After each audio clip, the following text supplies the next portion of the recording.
In our timeline, Mustafa Kemal passed sweeping reforms to the Ottoman Empire, transforming it from an Islamic constitutional monarchy ruled by a military junta to a secular uniparty republic.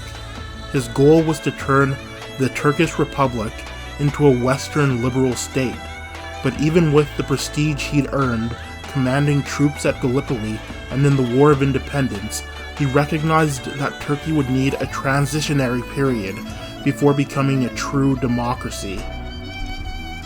In this timeline, he lacked the prestige necessary to make these massive changes, and his impact on Turkish history would still be significant, but nowhere near as significant as it was in our timeline.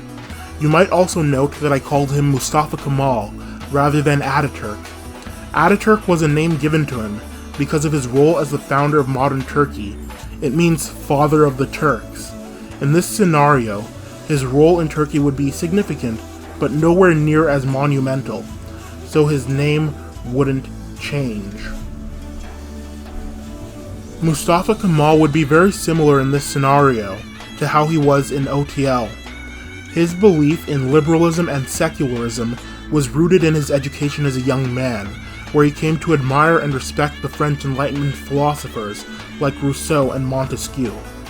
But the faith was deeply rooted in Turkey, and Kemal wouldn't have the prestige necessary to transform the country into a secular state. In his effort to westernize the country, he abolished the caliphate along with the sultanate. He heavily discouraged wearing religious clothing and banned the fez outright in favor of Western-style hats. Turkey would be a much more insular and religiously conservative country in this scenario. Where he'd have more success is in reforming the education system and their economic system. One of Kemal's biggest concerns was Turkey's dependency on foreign nations for industrial products. In an effort to achieve a level of autarky, he increased funding for universities and schools. He'd reformed the Turkish alphabet, as he did in our timeline. The Ottoman Empire script was based on the Arabic, but only about 10% of the population was literate. Mustafa Kemal chose to replace it with the Latin alphabet, which would bring Turkey closer to Europe, but also because the Arabic script was poorly suited for the Turkish language. Arabic is rich in consonants, but poor in vowels.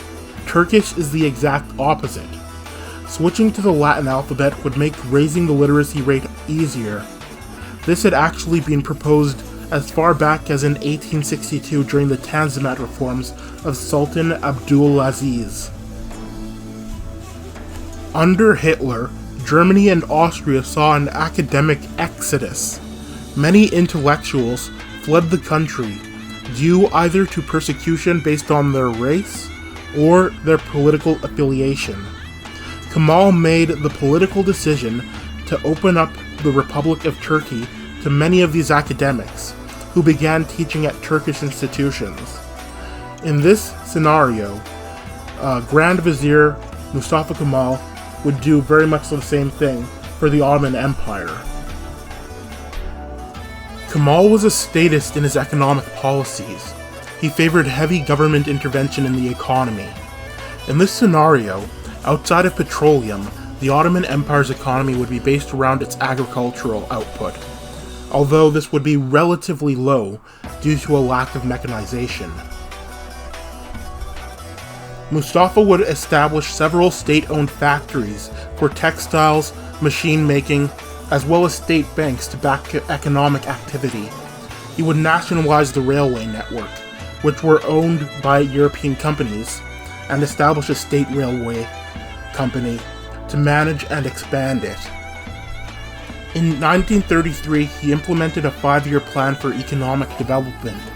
In 1938, he implemented a second 5-year plan, although he would not be able to see it through. Mustafa Kemal's tenure as Grand Vizier would be cut short in 1938, and he'd pass off his position to Ismet.